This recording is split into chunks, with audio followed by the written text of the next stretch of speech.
HSC 2026 এবং HSC 2025 পরীক্ষার্থীরা কেমন আছো? তোমাদের যারা এইচএসসি 26 এ রয়েছে তোমাদের প্রত্যেকের ভর্তি প্রক্রিয়া অলরেডি শুরু হওয়ার পথে। আগামী 15 তারিখ থেকে তোমাদের ভর্তি শুরু হবে। তো যারা আমাদের ভিডিও শুনছো তোমাদের প্রত্যেককে জানাই অগ্রিম শুভেচ্ছা নতুন জীবনের শুরুতে।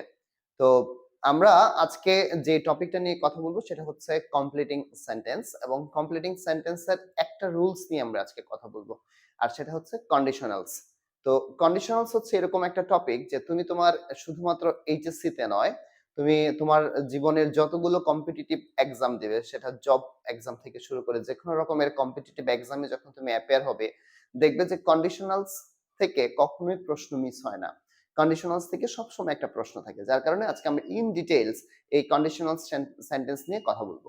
তো যারা ভিডিওটা শুনছো তোমাদের প্রত্যেককে বলবো স্কিপ করবে না, এবং একেবারে শুরু থেকে শেষ পর্যন্ত অবশ্যই ভিডিওটা দেখবে। এবং যদি কোনো কোশ্চেন্স থাকে তোমাদের কন্ডিশনালস রিলেটেড, তাহলে আমাদের ফেসবুক পেজ ফাহিমস এইচএসসি ইংলিশ এই পেজে, অথবা আমাদের ইউটিউব চ্যানেল আছে ফাহিমস এইচএসসি ইংলিশ, এই পেজগুলোতে বা ইউটিউব চ্যানেলের মাধ্যমে তুমি আমাদেরকে ইনফরমেশন করতে পারো। তো আমরা শুরু করতে যাচ্ছি কন্ডিশনালস।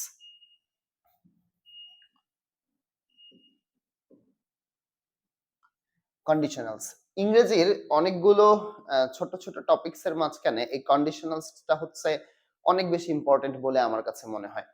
কেন ইম্পর্টেন্ট সেটা হচ্ছে যে এটার আসলে গুরুত্ব সব জায়গায় পাবা, তুমি এইচএসসি তেও পাবা, আবার ইন্টারমিডিয়েটেও তুমি গিয়ে আবার তুমি হচ্ছে জব সার্কুলার বা জবের পরীক্ষাগুলোতেও পাবা।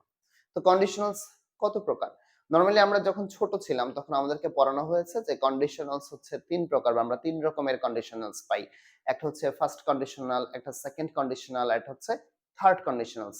বাট আমরা যদি একটু ইন ডেপথ যাই তাহলে আমরা দেখবো যে কন্ডিশনালস আসলে দুই রকমের কন্ডিশনালস পাই। একটা হচ্ছে আমাদের রিয়েল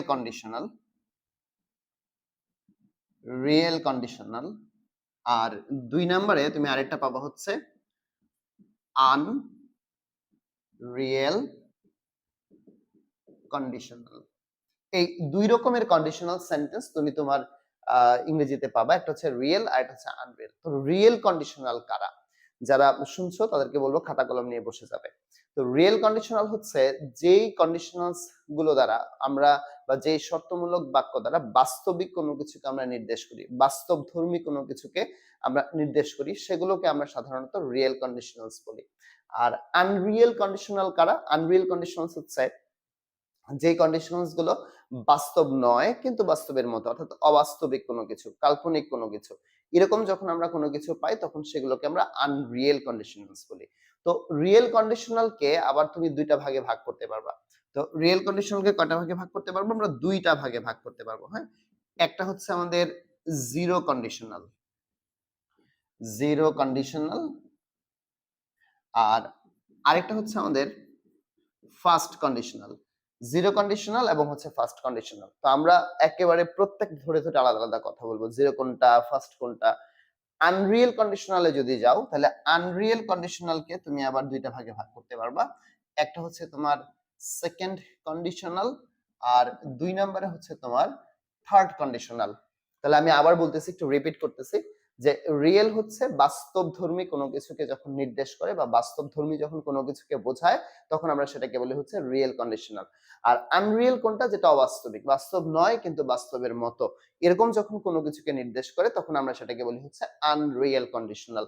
তো রিয়েল কন্ডিশনালটাকে যখন আমরা ভাগ করতে যাই তখন আমরা দেখি রিয়েল কন্ডিশনাল হচ্ছে দুই প্রকার, একটা হচ্ছে জিরো কন্ডিশনাল, একটা হচ্ছে আমাদের ফার্স্ট কন্ডিশনাল। আবার আনরিয়েল কন্ডিশনালটাকে আমরা দুইটা ভাগে ভাগ করতে পারি, একটা হচ্ছে আমাদের সেকেন্ড কন্ডিশনাল, আর একটা হচ্ছে আমাদের থার্ড কন্ডিশনাল। এই হচ্ছে কন্ডিশনালের প্রকারভেদ। দেন আমরা একটু চলে যাব হচ্ছে রিয়েল কন্ডিশনালের যে জিরো কন্ডিশনাল রয়েছে সেই জিরো কন্ডিশনাল নিয়ে কথা বলতে। তোমরা নিশ্চয়ই এটা লিখে ফেলেছো। তো আমরা একটু পরবর্তী স্টেজে চলে যাচ্ছি, যে রিয়েল কন্ডিশনালটাকে আমরা বলছি দুইটা ভাগে ভাগ করতে পারি, একটা হচ্ছে আমাদের জিরো আর একটা হচ্ছে ফার্স্ট। তো জিরো কন্ডিশনাল কারা? কারা হচ্ছে জিরো কন্ডিশনাল? জিরো কন্ডিশনাল কারা? জিরো কন্ডিশনাল হচ্ছে, জিরো মানেই তো শূন্য, তাই না? তো জিরো কন্ডিশনাল কারা? জিরো হচ্ছে যেই ধরনের শর্তমূলক বাক্যগুলোর প্রথম ক্লজ অর্থাৎ ইফ যুক্ত ক্লজটা, যেহেতু এটা কন্ডিশনালস, কন্ডিশনালস গুলো সাধারণত শুরু হয় ইফ দিয়ে, তো বা ইফ থাকবে, ইফ মানে তো যদি বা শর্ত, তো কন্ডিশনালস মানে হচ্ছে শর্ত। তো তো ইফ যুক্ত বাক্যের প্রথম অংশটা যেই টেন্স হবে, পরবর্তী অংশটা একই রকমের টেন্স হবে, অর্থাৎ টেন্সের কোনো রকমের পরিবর্তন হবে না। এটা হচ্ছে জিরো কন্ডিশনালের প্রথম শর্ত। আর এছাড়া জিরো কন্ডিশনাল দ্বারা তোমরা লিখে নিতে পারো, জিরো কন্ডিশনাল দ্বারা সাধারণত কাল্পনিক সত্য, তারপর হচ্ছে তোমার চিরন্তন সত্য বা বৈজ্ঞানিক সত্য, এই ধরনের যে বাক্যগুলো সেই বাক্যগুলোকে প্রেজেন্ট করা হয় হচ্ছে জিরো কন্ডিশনাল দ্বারা।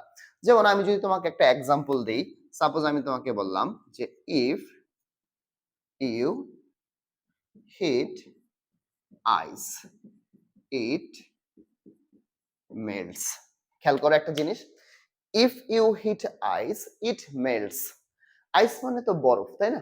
তো ইফ ইউ হিট, হিট মানে তাপ দেওয়া, ভার্বের প্রেজেন্ট ফর্মে দেয়া আছে এটা। তো মেল্টস মানে হচ্ছে গলে যাওয়া, ইট মেল্টস। তাহলে ইফ যুক্ত বাক্যের এটা হচ্ছে প্রথম ক্লজ, ইফ যুক্ত বাক্যের এটা হচ্ছে দ্বিতীয় ক্লজ। তো প্রথম ক্লজটা প্রেজেন্ট টেন্সে আছে, দ্বিতীয় ক্লজটাও প্রেজেন্ট টেন্সে আছে। যদি তুমি বরফকে তাপ দাও, উত্তপ্ত করো, তাহলে ইট মেল্টস, এটা গলে যাবে, এবং এটা সবসময় সারা জীবনই এই ঘটনাটাই ঘটবে, রাইট? তো ইফ ইউ হিট আইস, যদি তুমি বরফকে তাপ দাও, ইট মেল্টস, এটা গলে যাবে, চিরন্তন সত্য। তাহলে ইফ যুক্ত বাক্যের প্রথম অংশটা এই ধরনের বাক্যের ক্ষেত্রে আমরা প্রেজেন্ট ইনডিফিনিট করেছি, অর্থাৎ ভার্বের কোনো বা টেন্সের কোনো পরিবর্তন ঘটাই নেই। একই রকম ভাবে আমরা পরবর্তী যে ক্লজটা ছিল সেই ক্লজটাতেও ভার্বের কোনো পরিবর্তন ঘটাই নাই বা টেন্সের কোনো পরিবর্তন করি নাই। তো আমরা যদি একটু সেকেন্ড আরেকটা एग्जांपल দেখি, ধরো আমি তোমাকে বললাম if I drop an egg ইট ব্রেকস। একটা ডিমকে যদি তুমি ফেলে দাও, এটা সারা জীবনই ভেঙে যাবে। এরকম না যে আজকে ফেলে দিলাম ভেঙে গেল, আগামীকালকে আরেকটা ডিম ফেলে দিব ওটা ভাঙবে না, এরকম না। যতবার ডিম ফেলে দিবা ততবারই ডিমটা ভেঙে যাবে। তো if I drop N egg, যদি আমি একটা ডিম ফেলে দেই, ইট ব্রেকস, এটা ভেঙে যাবে, চিরন্তন সত্য। তাহলে ইফ যুক্ত বাক্যের প্রথম অংশটা কি হয়েছে? প্রেজেন্ট ইনডিফিনিট, এবং পরবর্তী দ্বিতীয় অংশটাও হয়েছে আমাদের প্রেজেন্ট ইনডিফিনিট। তার মানে ইফ যুক্ত বাক্যের প্রথম অংশটা যে টেন্স, দ্বিতীয় অংশটা আমরা সেম টেন্স পাইছি। ক্লিয়ার? নিশ্চয়ই তোমাদের কাছে ক্লিয়ার হয়ে গেছে what actually I wanted to say you. তো আমরা জিরো কন্ডিশনাল নিয়ে কি পেলাম? জিরো কন্ডিশনাল হচ্ছে চিরন্তন সত্য, বাস্তবিক সত্য বা বৈজ্ঞানিক সত্য। এই ধরনের যে ব্যাপারগুলো যখন আমরা কোনো বাক্যের মাধ্যমে প্রেজেন্ট করার চেষ্টা করি বা প্রেজেন্ট হয় কন্ডিশনাল সেন্টেন্সের মাধ্যমে, তখন আমরা সেই কন্ডিশনালটাকে বলি হচ্ছে জিরো কন্ডিশনাল। ওকে, আচ্ছা। এরপরে কি বলছি যে ইফ যুক্ত বাক্যের প্রথম অংশটার যেই টেন্স হবে, পরবর্তী অংশটা আমাদের সেম টেন্সই হবে। এবং এখানে আমরা দুটো एग्जांपल পাইছি যে ইফ ইউ হিট আইস, তুমি যদি বরফকে তাপ দাও, ইট মেল্টস, এটা গলে যাবে। একই রকম ভাবে if I drop N egg, যদি আমি একটা ডিম ফেলে দেই, ইট ব্রেকস, এটা ভেঙে যাবে। তো এই হচ্ছে আমাদের জিরো কন্ডিশনাল।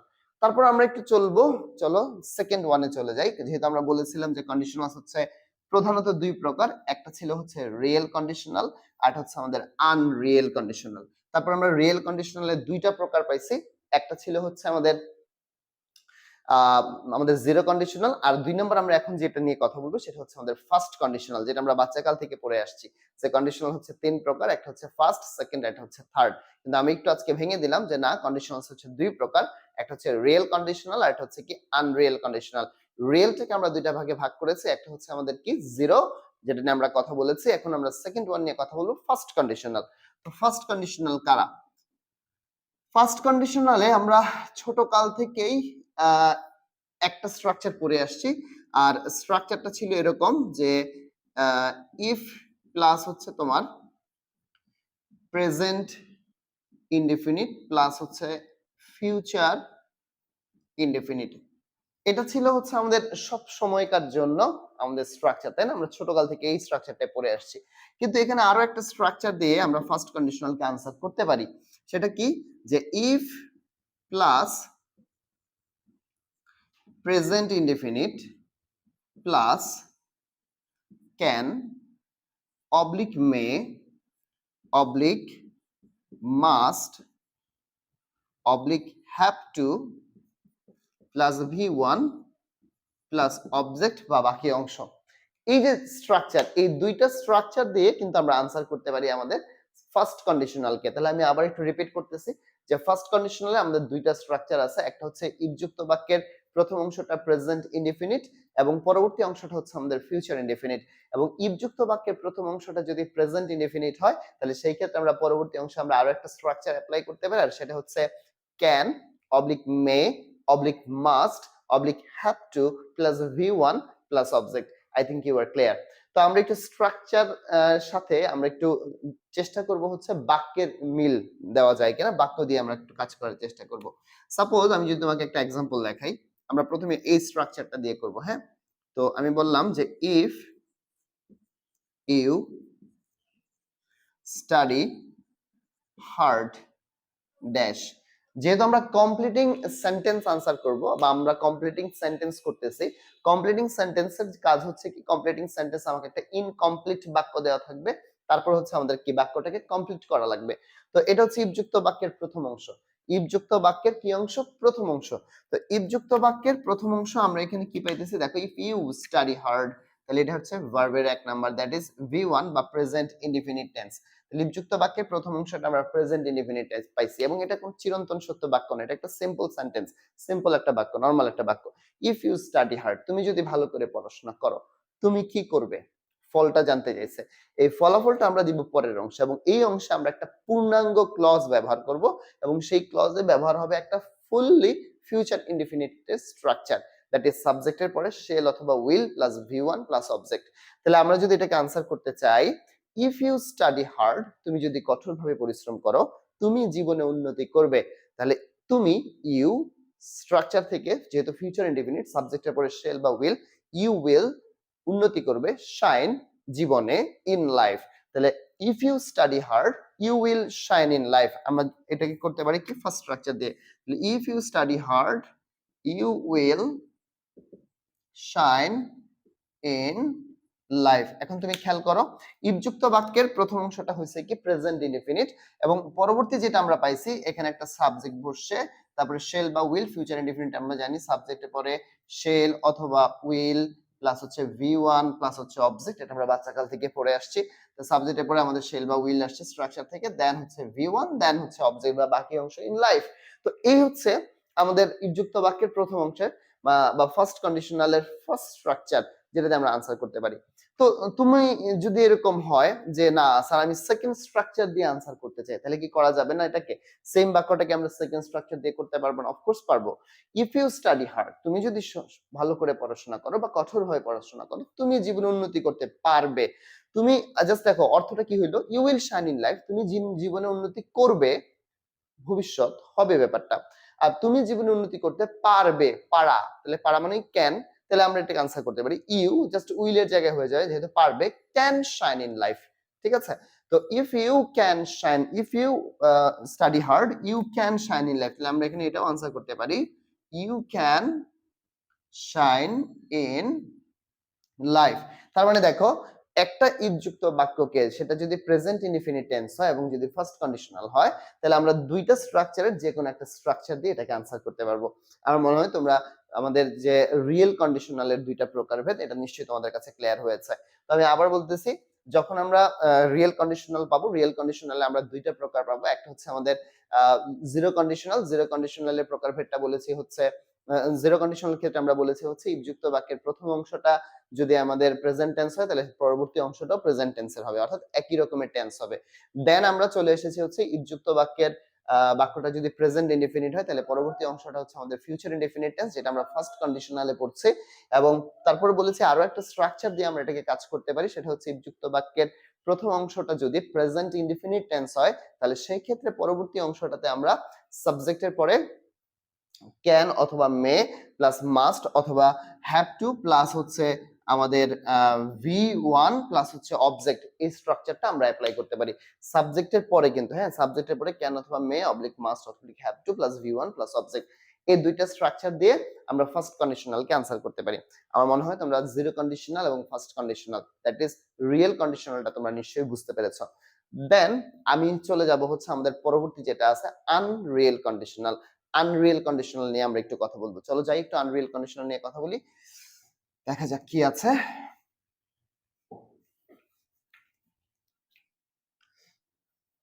আচ্ছা, আনরিয়েল কন্ডিশনালের ব্যাপারটা কিরকম? আনরিয়েল হচ্ছে, রিয়েল মানে তো বাস্তব, আর আনরিয়েল মানে কি অবাস্তব, যেটা বাস্তব নয় কিন্তু বাস্তবের মতো, এরকম কোনো কিছুকে আমরা বলি হচ্ছে আনরিয়েল কন্ডিশনাল। তো আনরিয়েল কন্ডিশনালটাকেও আমরা দুইটা ভাগে ভাগ করতে পারি। কয়টা ভাগে ভাগ করতে পারি? দুই ভাগে ভাগ করতে পারি। এক হচ্ছে আমাদের সেকেন্ড কন্ডিশনাল, সেকেন্ড কন্ডিশনাল, আর দুই হচ্ছে আমাদের দুই হচ্ছে আমাদের থার্ড কন্ডিশনাল, তাই না? আমরা ছোটবেলা থেকে তো এটাই পড়ে আসছি যে first conditional, second conditional, third conditional. কিন্তু আজকে জানলাম কি আরো একটা এক্সট্রা কন্ডিশনাল আছে, এবং সেটা হচ্ছে জিরো কন্ডিশনাল। আর এছাড়া আমরা এটাকে ভাগ করতে পারি আলাদা একটু যদি ছোট আকারে যাই, তাহলে রিয়েল এবং আনরিয়েল। তো আনরিয়েলের দুইটা প্রকারভেদ, একটা হচ্ছে সেকেন্ড এবং হচ্ছে কি থার্ড। তো কেন এরা আনরিয়েল এটাই আমরা আজকে দেখবো। চলো আমরা একটু সেকেন্ড কন্ডিশনাল নিয়ে কথা বলি, একদম ছোট করে আমরা কথা বলবো। সেকেন্ড কন্ডিশনাল, হ্যাঁ, সেকেন্ড কন্ডিশনাল। তো সেকেন্ড কন্ডিশনালটা কি? এখানে স্ট্রাকচারটা হচ্ছে এরকম যে if plus past indefinite tense plus হচ্ছে তোমার পাস্ট কন্ডিশনাল, হ্যাঁ। ইফ যুক্ত বাক্যের প্রথম অংশটা প্রেজেন্ট পাস্ট ইনডিফিনিট হলে পরবর্তী অংশটা হচ্ছে আমাদের পাস্ট কন্ডিশনাল। তো আমি পাস্ট কন্ডিশনাল কথাটা কেন লিখেছি? কারণ পাস্ট কন্ডিশনালের আলাদা একটা স্ট্রাকচার আছে যেটা আমরা বইয়ে পাই আর কি, বইয়ে যেভাবে লেখা থাকে সেটা হচ্ছে subject plus would oblique could might plus V1 plus হচ্ছে আমাদের object. Subject plus would could might plus V1 plus হচ্ছে কি আমাদের অবজেক্ট। এটা হচ্ছে আমাদের ইফ যুক্ত বাক্যের প্রথম অংশটা যদি পাস্ট ইনডিফিনিট টেন্স হয়, তাহলে সেই ক্ষেত্রে আমরা পরবর্তী অংশে পাস্ট কন্ডিশনাল ইউজ করব। নরমালি বইগুলোতে লেখা আছে যে ইফ যুক্ত বাক্যের প্রথম অংশটা যদি পাস্ট ইনডিফিনিট টেন্স হয়, তাহলে সেই ক্ষেত্রে পরের অংশের সাবজেক্টের পরে would could might plus V1 plus object বলা হয় বা লিখতে হয়, এরকম ভাবে লেখা আছে। কিন্তু আমরা একটু চেঞ্জ করে দিছি, আমরা বলছি হচ্ছে না, ইফ যুক্ত বাক্যের প্রথম অংশটা যদি পাস্ট ইনডিফিনিট টেন্স হয়, তাহলে সেই ক্ষেত্রে পরবর্তী অংশে আমরা পাস্ট কন্ডিশনাল ইউজ করব। কারণ এই স্ট্রাকচারটাকে যদি আমি একটা নামে ডাকতে চাই, তাহলে সেই নামটা হচ্ছে পাস্ট কন্ডিশনাল। ক্লিয়ার? আচ্ছা, তো পাস্ট কন্ডিশনালের স্ট্রাকচারটা আমরা পেয়ে গেলাম। তো আমরা যদি এখন এটাকে একটু চেঞ্জ করতে চাই বা এটা নিয়ে যদি আমরা একটা এক্সাম্পল দেখতে চাই, দেখো সাপোজ আমি তোমাকে বললাম যে if I knew his mobile number comma dash, if I knew his mobile number, আমি যদি তার ফোন নাম্বারটা জানতাম। এখানে প্রথমে আগে তোমাকে দেখতে হবে যে যখন আমি ইফ যুক্ত বাক্য পাবো, ইফ যুক্ত বাক্যের প্রথম অংশটা আমার কোন টেন্সে আছে, এটা হলো আমাদের ফার্স্ট দেখার বিষয়, প্রথম অংশটা। তাহলে এখানে ইফ যুক্ত বাক্যের প্রথম অংশটা আছে নিউ, এটা হচ্ছে ভার্বের 2 নাম্বার, তার মানে পাস্ট ইনডিফিনিট টেন্স, তাই না? তো ইফ যুক্ত বাক্যের প্রথম অংশটা যেহেতু পাস্ট ইনডিফিনিট হয়েছে, তার মানে পরবর্তী অংশের বা ওই যে কমার পরে যে অংশটা ইনকমপ্লিট করা, কমপ্লিট করা নাই, এই অংশটাকে আমার চেঞ্জ করা লাগবে পাস্ট কন্ডিশনাল স্ট্রাকচার দিয়ে। তো if I knew his mobile number, আমি যদি তার ফোন নাম্বারটা জানতাম, কি করতাম? তো একদম সিম্পল ভাষায় আগে চিন্তা করো, আমি যদি তার ফোন নাম্বারটা জানতাম, আমি তার ফোন দিতাম, তাই না? ব্যাপারটা এরকম না? তাহলে আমি তাকে ফোন দিতাম, তাহলে আমি তাকে ফোন দিতাম, এটাকে জাস্ট আমরা স্ট্রাকচারে ফেলবো। তো আমি মানে কি, আই এটা হচ্ছে সাবজেক্ট, তাহলে আই, তারপর স্ট্রাকচার থেকে কি আসবে, আই উড, রাইট, ফোন দিতাম, ফোনে ফোন মানে কল, তাহলে I would phone or call, I would call, তাকে ফোন দিতাম, হিম, তাহলে I would call him. Clear? তাহলে দেখো কত সহজ না বানানোটা। তাহলে if I knew his mobile number I would call him, আমি তাকে ফোন দিতাম। এটা হচ্ছে কি আমাদের সেকেন্ড কন্ডিশনালের স্ট্রাকচার। ওকে, তাহলে আমি আবার বলতেছি, দেখো ইফ যুক্ত বাক্যের প্রথম অংশটা যদি পাস্ট ইনডিফিনিট টেন্স হয়, তাহলে পরবর্তী অংশটা হবে আমাদের কি পাস্ট কন্ডিশনাল। আর পাস্ট কন্ডিশনাল স্ট্রাকচারটা তোমার আমি কি বলছি, এটা স্ট্রাকচারটা তোমার আমি বলছি সাবজেক্টের পরে would could might plus V1 plus হচ্ছে কি আমাদের অবজেক্ট। তো স্ট্রাকচারে আমরা দেখো কি পাইছি, ইফ যুক্ত বাক্যের প্রথম অংশটা past indefinite tense new, if I knew his mobile number, একদম সলিড একটা পাস্ট ইনডিফিনিট টেন্স। দেন পরবর্তী অংশটা আমরা একটা কি ইউজ করছি, সাবজেক্ট ইউজ করছি। দেন হচ্ছে উড অথবা কুড, মাইট অথবা ভার্ব V1, তাহলে উড কুড, তাহলে subject I would call him. নিশ্চয়ই সবাই ক্লিয়ার হয়েছে? তো আমি আরো একটা এক্সাম্পল দেওয়ার চেষ্টা করতেছি। সাপোজ আমি তোমাকে বললাম যে if I had a camera comma dash, if I had a camera, যদি আমার একটা ক্যামেরা থাকতো, আমার যদি একটা ক্যামেরা থাকতো, আমি ছবি তুলতাম। তাহলে আমি ছবি তুলতাম, সহজ না? স্ট্রাকচারে জাস্ট ফেলবো এটাকে। আমি ছবি তুলতাম, আমি ইংরেজি কি আই, স্ট্রাকচার থেকে চলে আসবে হচ্ছে উড, ছবি তোলা ক্যাপচার, আই উড ক্যাপচার, অথবা ক্লিক, আই উড ক্যাপচার, অথবা হচ্ছে কি ক্লিক, কি তুলতা ছবি, I would capture a photo, অথবা কি সিন, যেটাই দাও না কেন। তো if I had a camera I would capture a photo, অথবা I would click a photo, অথবা সিনারি। ওকে, তো এই হচ্ছে আমাদের সেকেন্ড কন্ডিশনাল। নিশ্চয়ই সবার কাছে ক্লিয়ার হয়ে গেছে যে সেকেন্ড কন্ডিশনালটা কি। দেন আমরা পরবর্তী যে স্ট্রাকচারটায় যাব সেটা হচ্ছে আমাদের থার্ড কন্ডিশনাল বা 3 নাম্বার কন্ডিশনাল, যেটাকে আমরা বলি, যেহেতু আমরা পড়ছি আজকে কি, যে আমরা পড়ছি হচ্ছে যে কন্ডিশনালস হচ্ছে প্রধানত দুই প্রকার। কয় প্রকার? দুই প্রকার। একটা হচ্ছে রিয়েল, আর একটা হচ্ছে কি আমাদের আনরিয়েল। রিয়েল কন্ডিশনালটাকে কয়টা ভাগে ভাগ করছি আমরা? দুইটা ভাগে, একটা হচ্ছে জিরো আর একটা হচ্ছে কি ফার্স্ট। তারপর আমরা কি পাচ্ছি? তারপর আমরা পাচ্ছি হচ্ছে আমাদের আনরিয়েল কন্ডিশনাল, এবং আনরিয়েল কন্ডিশনালে আমরা দুইটা ভাগ পাইছি। একটা হচ্ছে সেকেন্ড কন্ডিশনাল, যেটা আমরা মাত্র পড়লাম। এখন আমরা পড়বো হচ্ছে থার্ড কন্ডিশনাল নিয়ে। তো থার্ড কন্ডিশনালের স্ট্রাকচারটা নিয়ে আমরা একটু কথা বলবো যে থার্ড কন্ডিশনালটা কারা। থার্ড কন্ডিশনাল স্ট্রাকচারটা কিছুই না, অনেকটাই সেকেন্ড কন্ডিশনালের মতোই, কিন্তু কিছু ডিফারেন্স আছে। তো ইফ প্লাস, এটা হচ্ছে কি, যদি যুক্ত বাক্যের প্রথম অংশটা পাস্ট পারফেক্ট টেন্স হয়, তাহলে সেই ক্ষেত্রে পরবর্তী অংশে আমরা যেটা পাবো সেটা হচ্ছে পারফেক্ট কন্ডিশনাল। এখানে আমি কন্ডিশনাল শব্দটা ইউজ করছি, হ্যাঁ, পারফেক্ট কন্ডিশনাল। তো আমরা একটু পারফেক্ট কন্ডিশনাল স্ট্রাকচারটা কি সেটা একটু দেখবো, যে what is perfect conditional. Perfect conditional স্ট্রাকচারটা হচ্ছে subject plus would have oblique, could have oblique, might have plus V3 plus হচ্ছে আমাদের অবজেক্ট। তো দেখো, ইফ যুক্ত বাক্যের প্রথম অংশটা হচ্ছে পাস্ট পারফেক্ট টেন্স হলে পরবর্তী অংশটা হচ্ছে আমাদের কি পারফেক্ট কন্ডিশনাল। তো পারফেক্ট কন্ডিশনালের আমরা স্ট্রাকচার পাইছি কি, সাবজেক্টের পরে যদি would have, could have, might have plus V3 plus object বসে, তাহলে সেই ক্ষেত্রে আমরা এই স্ট্রাকচারটাকে বলতে পারি হচ্ছে থার্ড কন্ডিশনাল। ওকে, তো চলো আমরা একটু এক্সাম্পল দেখি। আমরা আগে যে এক্সাম্পল দুটো দেখছিলাম না, ওই দুটো এক্সাম্পলকে জাস্ট এই বাক্যটাতে ট্রান্সফর্ম করবো, দেখি পারি কিনা। তো প্রথমে আমরা লিখছিলাম হচ্ছে if I knew his mobile number, ওটা ছিল পাস্ট ইনডিফিনিটে, ওটাকে আমরা পাস্ট পারফেক্ট লিখবো। যদি আমি পাস্ট পারফেক্ট করতে চাই তাহলে ইফ আই হ্যাড, এটা হয়ে যাবে নোন হিজ মোবাইল নাম্বার, কমা ড্যাশ। আমি জাস্ট তোমার বোঝার সুবিধার্থে একই বাক্য রিপিট করতেছি। তো if I had known his mobile number, যদি আমি তার ফোন নাম্বারটা জানতাম, তাহলে কি হইতো, আমি জাস্ট স্ট্রাকচার ইউজ করব পারফেক্ট কন্ডিশনালে। তাহলে এটা পারফেক্ট কন্ডিশন স্ট্রাকচার, আমিও তাকে ফোন দিতাম, রাইট? তাহলে এটাকে আমরা কি হবে, সাবজেক্ট আই উড হ্যাভ, তাহলে ফোন দেওয়া called, I would have called, তাকে দিতাম, তাহলে I would have called him. নিশ্চয়ই তোমরা ক্লিয়ার হয়ে গেছো। দেখো, ইফ যুক্ত বাক্যের প্রথম অংশটা হচ্ছে আমাদের পাস্ট পারফেক্ট টেন্স, এই যে হ্যাড প্লাস V3, এরপরে পরবর্তী অংশে কি আসছে, সাবজেক্ট আসছে, উড হ্যাভ আসছে, ভার্বের 3 নাম্বার আসছে। ক্লিয়ার? আমাদের পারফেক্ট কন্ডিশনাল। তাহলে এই হচ্ছে আমাদের থার্ড কন্ডিশনাল। তো আমরা যদি আরো একটা বাক্য, যে পরে একটা বাক্য লিখছিলাম যে if I had a camera, আমি যদি এখন এটাকে লিখতাম যে if I had had a camera dash. তো তোমরা হয়তো ভাবতেছো স্যার কি ভুল করলো, দুইবার হ্যাড লিখলো। আসলে এখানে কি পারফেক্ট, তো যেমন ধরো আমি যদি তোমাকে একটু দেখাই দেই, ধরো সাপোজ আমি বললাম আই হ্যাভ এ পেন, এটা একটা সিম্পল প্রেজেন্ট টেন্স না? তো এই বাক্যটাকে তোমার বলা হলো কি, এটা past perfect tense. Past perfect স্ট্রাকচারটা কি, সাবজেক্টের পরে একটা হ্যাড আসবে, তারপরে ভার্বের 3 নাম্বার, তারপরে অবজেক্ট, রাইট?